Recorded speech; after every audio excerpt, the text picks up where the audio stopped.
Hi, Greg Bell, the News Tribune here in Baltimore. I barely have my voice. Seahawks barely had their game today. You see over my shoulder the score, 37-3. It really wasn't that close, if you can believe that. It's tied for the second worst margin of loss in the Pete Carroll era. 42-7 in 2017 to the Rams at home that eliminated them from the 2017 playoffs. And then 41-7 to the Giants in Pete Carroll's first season of 2010. Those are the only two losses that have been like this one today. And only 3 points with an offense that absolutely malfunctioned against Baltimore's pressure. This was the seventh different offensive line combination in 8 games for Seattle. Phil Haynes back in at right guard, but now he's never played at right side with Stone Forsythe next to him. They had Jason Peters and Stone Forsythe alternating. I don't think that's exactly what Peters signed up for, to get off his couch in East Texas to sign at 41 years old. It was a mess offensively and defensively for that matter. 3 scenes that really tell the story to me. At the end of the first half, it was 7-0 at the time, and the Ravens are moving right down the field again on another double-digit play drive to a second touchdown. And during a timeout, Bobby Wagner walked over to the sideline, and he just almost pleading to his coaches with his hands out. I don't know if that was getting to plays in on time, plays they were getting into him. Not sure what it was. Coaches couldn't make tackles, though, and that defense couldn't tackle anybody in the open field, especially Lamar Jackson. Second telling scene, Boye Mafe, who's really been a sensation for the Seahawks. He had a strip sack fumble in the first half, puts the Seahawks in position to go down 14-6, maybe 14-10. It was 14-3 at the time. Mafe got the big turnover in Baltimore's end. The Seahawks, 3 plays and nothing. Get nothing out of it.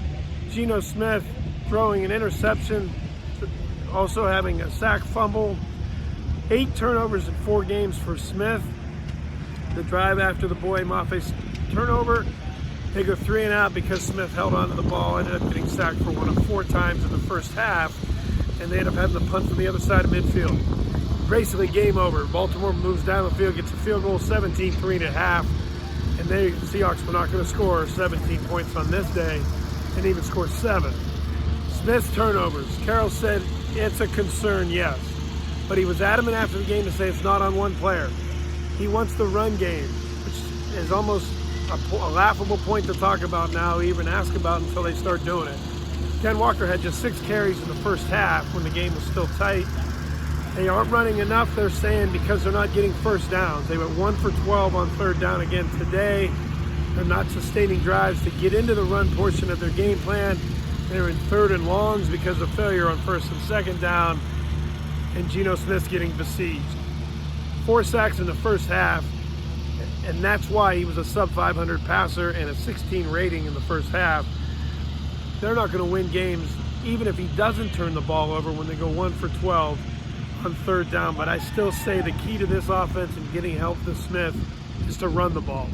Run the ball consistently to the point on 1st and 2nd down that he got more than 6 carries to your lead back in the first half.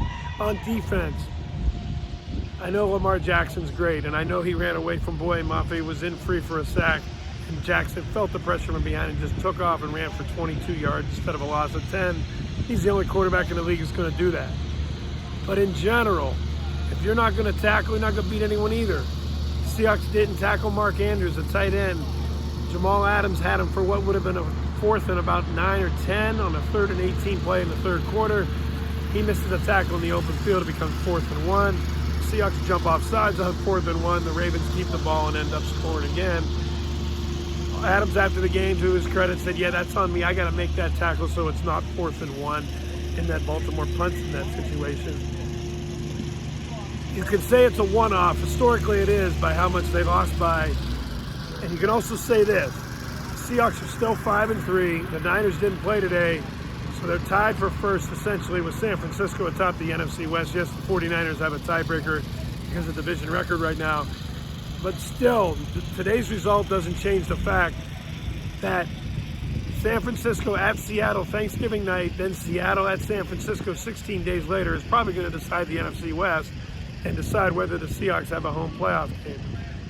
The concerning part is Baltimore is like San Francisco in mentality and offensive attack and the defensive front's pressure. And if you can't play a contending first place team any better than they played today in Baltimore, they're going to get boat raced by the 49ers twice again this season. That's the rapid improvement in the Delta they need to take out of Baltimore and be better by the time San Francisco rolls into Seattle on Thanksgiving night. I can't talk anymore, so I won't. All my coverage is at thenewstribune.com, on Twitter at GBellSeattle. As always, thanks for watching.